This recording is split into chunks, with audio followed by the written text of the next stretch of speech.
All right, here we go. All of these chords have names, but I'm not going to go through all the names because some of them are kind of complicated. So anyway, the first one is just a straightforward E chord.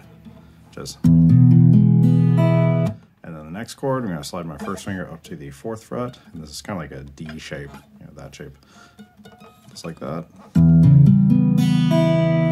Then slide down to the 3rd fret. I'm going to do these 2 fingers here, that finger there, and then slide that up 2 frets.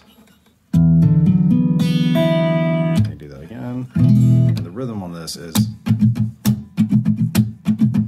it's at 1 2 3 1 2 3,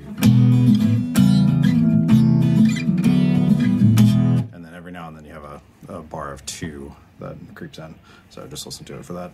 All right, so then got that part, and then this next chord, I just take middle finger off, and these 2 fingers just go down like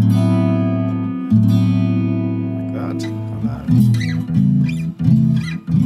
and this chord right here, it's a C major 7. And this one I'm muting the 6th string with my middle finger, and then do that chord again, build up, muting that 6th string again.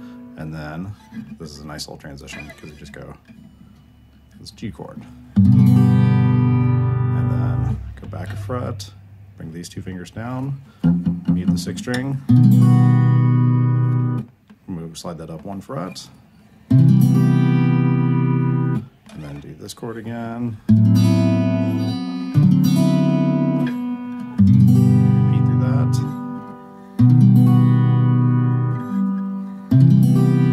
Slide up 2 more frets with the same shape, and then slide up 1 more fret, but this time I'm going to mute the 6th string, and I'm also just not going to play the 1st string. And that's the last chord of the thing.